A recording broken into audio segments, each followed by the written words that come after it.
Hi everybody, Scott here from the Introvert Power channel. It's Sunday today and felt like making another video but didn't feel like being in the office, so I've kicked up on the armchair and going to do some armchair typing talk. So this video is going to look at why people get different results when they do the Myers-Briggs questionnaires. So let's get into it.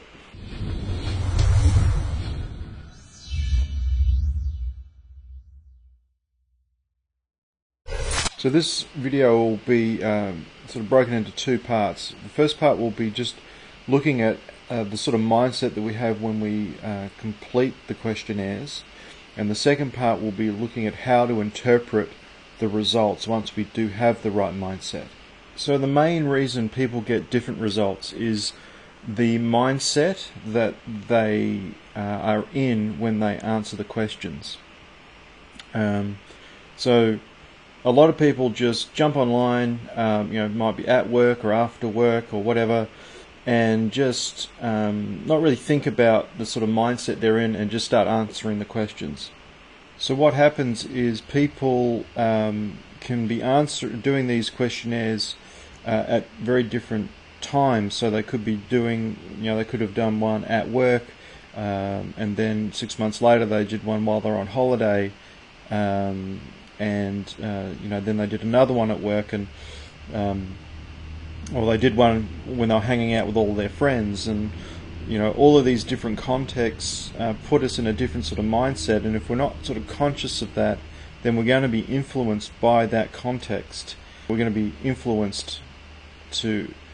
unconsciously influenced to answer those questions maybe slightly differently, which can cause us to have different results.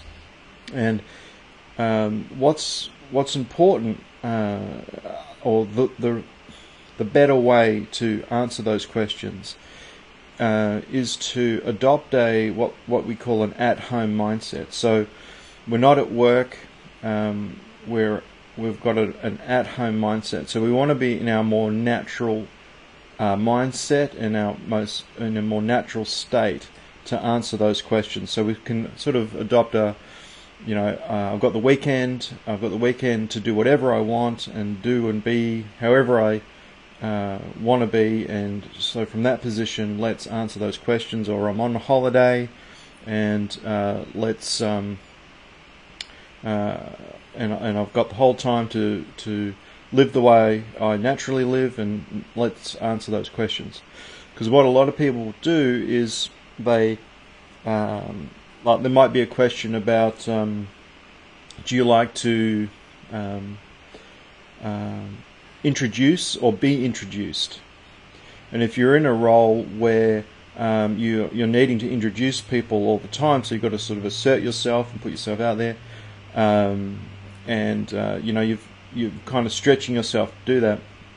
In the questionnaire you might say, I like to introduce, because you observe yourself doing a lot of introducing in your work, but that might not come naturally. At home, in your more natural state, you might be more prone to just sitting back and waiting to be introduced, in which case the correct way to answer that would be, I like to be introduced. So it's really important to adopt that right mindset. Not a good idea to do it at work or immediately after work, because ultimately the questionnaires are looking for your innate or inborn preferences, what comes naturally to you, in a sense, what you were born with, rather than what you've learnt to do, or how you've learnt to behave. And often we can sort of observe ourselves in a work context to answer these questions, but often we're doing things in a work context that don't come naturally. We force ourselves to do them to fulfill the role. Now, people can actually be adopting that right mindset and that at-home mindset and still getting different results. It could be the J and the P keep alternating. In one result it's a J, the next result it's a P. doing different questionnaires online, there might be some variations in the questionnaires that also might be influencing the result. Doing the results across a number of, doing the questionnaires across a number of sites. But if a person is adopting the right mindset and still getting different results, what I'm going to share next is the most likely reason.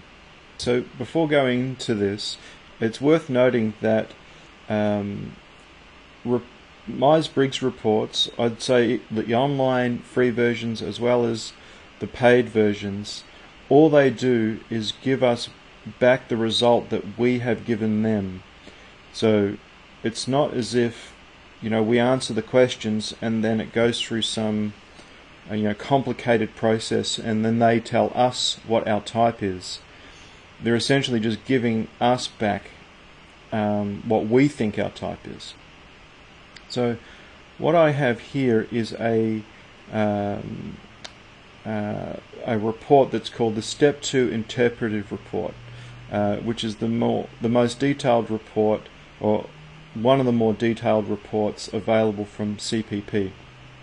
And this page here that I'm showing you is the Step 1 results. Further down, it goes a little deeper into the Step 2 results.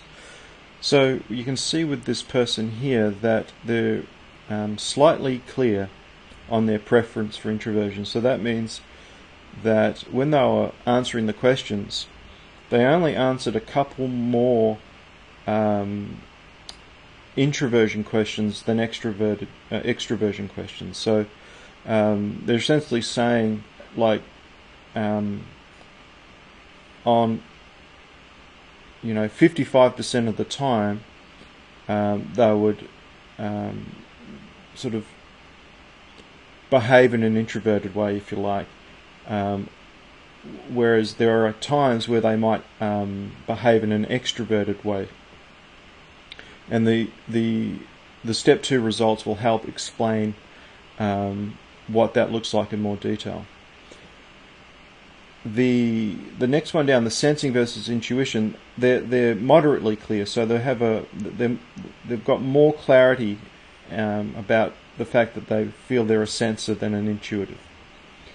And with thinking and feeling, again, they're only slightly clear on thinking and judging, which means that they would have answered a number of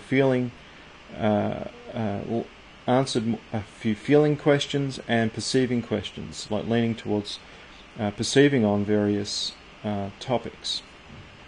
So let's go down and look at the extroversion and introversion Step 2 results. Okay, before we do that, we'll look at what the facets are for each of the dichotomies. So what this report does is that under the extroversion and introversion dichotomy, they break that down into 5 sort of mini dichotomies, if you like. Initiating versus receiving, expressive versus contained, gregarious versus intimate, active versus reflective, and enthusiastic versus quiet. Now, feel free to pause the video if you like and have a read of these other facets just to get an idea of how they break it down. But let's go into the extroversion introversion facet breakdown. So the way to read this chart is you've got extroversion on the left, introversion on the right, and you've got in preference preferences, if you like, and out of preference preferences, and then there's a mid zone. So for this person, they had a slight preference for introversion, with only one in preference for introversion being intimate. So they prefer or have a preference for being intimate versus gregarious. So they seek intimacy, seek one-on-one, and find individuals, versus gregarious, which is want to belong, broad circles, join groups. So they're clear about that one. However, there's an out of preference choice for enthusiastic versus quiet. So it can be a surprise for people that even though they've scored as an introvert, they can actually have some extroverted preferences. So for this person, they find that they're lively, energetic, and seek the spotlight, and they're quite clear about that. So then we've got two mid-zone results, three mid-zone results, which means that it's really dependent on circumstance as to which way they're going to go. So there's a slight preference for contained.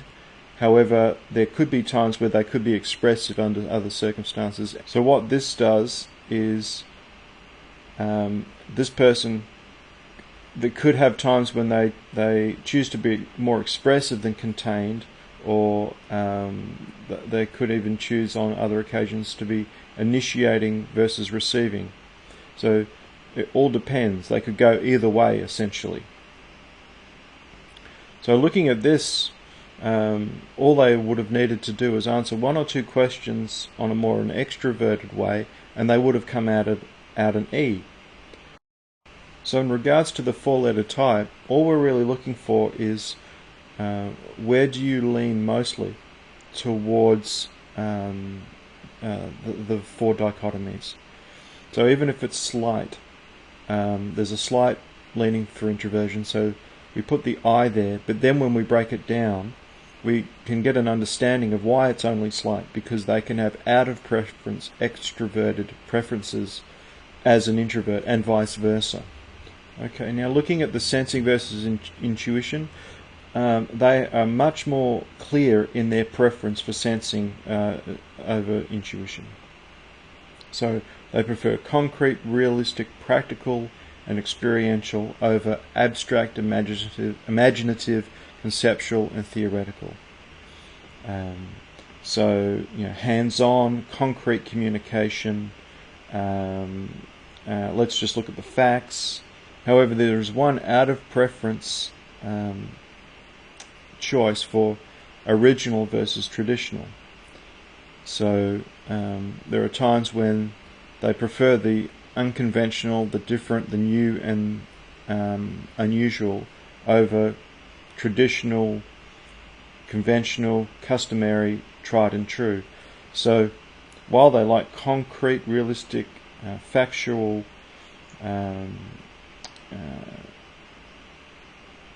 ways of addressing things and seeing things, there is a part of them that likes to step out of the box when it comes to getting something done. That they're open to doing it in a different way than what would be considered a more traditional way. So they're open to doing it differently. Okay, so the next one, thinking versus feeling. They have a preference for thinking. However, there is one facet that is out of preference and one facet that is in the mid-zone, leaning towards feeling versus thinking. So again, they've chosen. They are a thinker. They're a T, but there is this accepting part of them. There's tolerance, there's trusting, and there's giving praise. However, on the flip side, they can be tough, firm, tough-minded, ends-oriented. So, how that might look for this person is when collaborating or trying to work something out, they might adopt this sort of accepting approach, sort of sitting back a little bit, allowing things to evolve and happen, giving people some space, trusting in the process. However, there might come a time where there needs to be a decision, or that exploration, if you like, is going in an unusual direction, or a direction they're not comfortable with, and then their tough, firm stance could come out and sort of communicate what they think about what's being explored.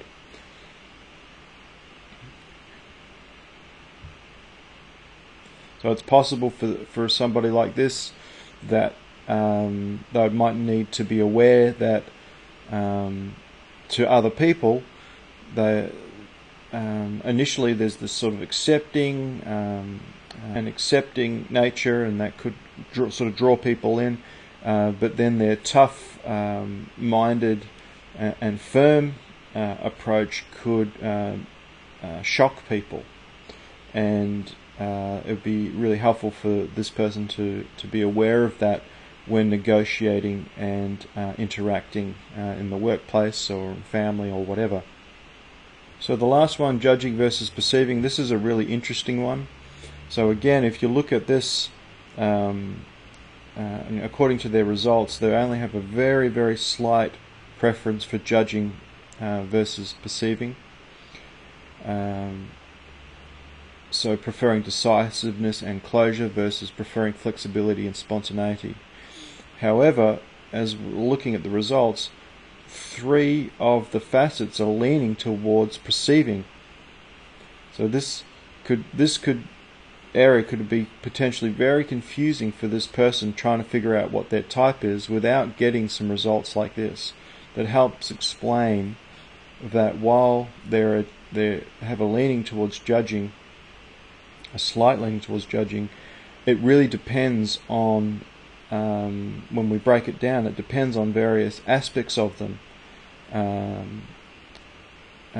What I mean is they have essentially parts of them that actually lean towards a perceiving approach versus a judging approach. So the 2 clear ones here are they have an in-preference facet for scheduled. They want routine, make lists, procedures.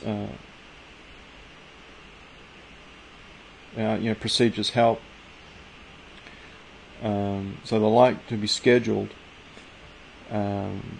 However, they're also motivated by pressure, bursts and spurts, early starting, unstimulating. So this is an interesting combination. On one hand, they like lists, they like routine, yet they're pressure prompted. So this could manifest in lots of different ways. However, it might be that they need the pressure in order to be scheduled. So they're not early starting. They're not making these lists weeks in advance and doing a lot of that legwork early. They might be gathering information, being open to things, and then once the pressure kicks in about the deadline, then all of a sudden their schedule part kicks in and they make the lists and they set the routine down and they get things moving. They have an out of preference for emergent versus methodical. So again, sort of backs up this pressure prompted out of preference, where they like to plunge in, let strategies emerge and be adaptable. So versus methodical, plan specific tasks, note subtasks, organize. So again, that pressure prompted and that emergent sort of just getting in and getting it done kind of energizes them, but they may like a scheduled approach to that pressure. So it kind of balances things for them.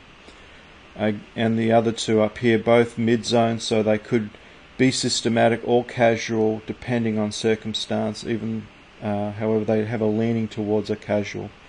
And again, they have a leaning towards planful versus open-ended. Again, very slight. It all depends on the circumstances whether they're planful versus open-ended. And it's possible that these 2 are dictated by these. These 2 facets are dictated by these 2 facets. So, for somebody with a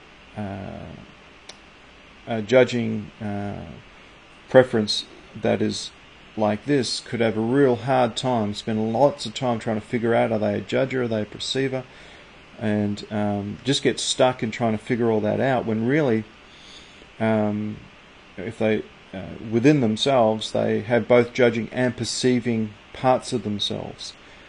And that's what's really great about these sorts of reports, is it helps to bring a lot of clarity around type. So just to recap, it's really important when doing any questionnaire, personality questionnaire, that we adopt an at-home mindset, so that we can get closer to answering the questions based on our more inborn or innate preferences versus learnt behaviours and styles that we might need to develop with even family of origin messages, and also work environments can also force us to behave in ways that aren't inborn. So it's really important to adopt the right mindset. And if you're still finding that your results are flip-flopping between J and P or S and N, then it's most likely that you have some parts of you that prefer one, either a judging or a perceiving preference. And it's really important, or it'd be very helpful to find out what they are. Can save a lot of confusion and wasted time,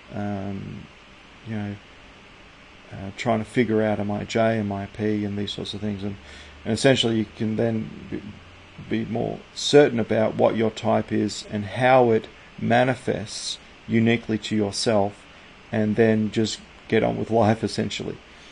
So I hope you found this information helpful. If you want to find out more about taking an online assessment that enables you to get the types of reports that, or the type of report that I've shown you today, feel free to make contact with me or visit my website to find out more. The details are in the description. I'll be happy to discuss that with you. So I hope you've enjoyed the video and that the content has been helpful. If you like the content, I'd appreciate it if you'd hit the like button and share the video with those that you think might also benefit from the content. Feel free to subscribe for more content. There'll be more videos coming out in the near future, and appreciate your support, and I'll see you in another video.